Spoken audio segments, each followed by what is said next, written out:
Eh bien salut tout le monde, c'est Romain de la chaîne Tech News et Test. Je suis à l'E3 à Los Angeles, mais c'est pas tout. J'ai la chance et en exclusivité française de déballer avec vous la nouvelle bestiole annoncée par Microsoft lors de leur conférence, la Xbox One S. Un packaging plus petit, forcément, puisque c'est la petite sœur, j'ai envie de dire, de la Xbox One actuelle, 40% plus petite que sa prédécesseur. On aura inclus dans le pack une nouvelle manette Bluetooth ainsi qu'un câble d'alimentation et bien sûr le manuel. On retrouvera comme connectique du HDMI in et out comme sur la précédente, le port pour la Kinect, une prise USB à l'arrière mais une prise USB également à l'avant de la machine, une prise jack et optique pour diffuser le son sur nos enceintes ainsi qu'un port Ethernet.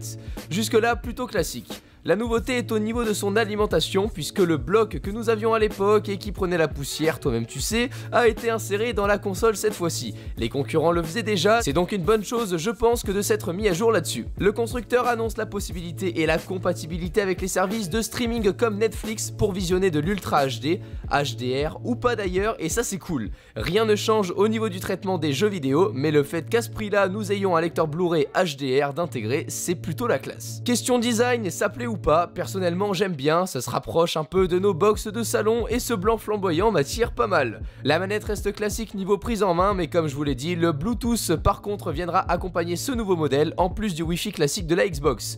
Plus de distance du coup pour piloter la bête mais ça reste approximatif ne l'ayant pas encore à la maison. On pourra, en parlant de la manette, venir à présent les personnaliser en ligne depuis le site officiel. Gamer tag, couleurs, etc. Enfin, à toi de t'amuser. Hein.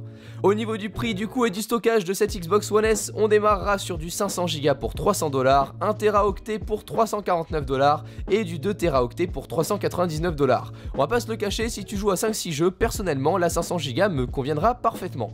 Voilà pour ce qu'il en était de cette première approche, c'est tout frais, j'ai donc pu déjà un peu y jouer sur Forza notamment, comme vous le verrez prochainement dans un petit vlog, donc n'hésitez pas à vous abonner si vous souhaitez rester au courant des nouvelles sorties de vidéos, mais du coup pas assez pour vous donner mon avis concret sur la puissance réelle de la bestiole. J'espère tout de même que cette présentation un peu exclusive vous aura plu, on se retrouve très vite, mais d'ici là prenez soin de vous et à la prochaine, ciao tout le monde.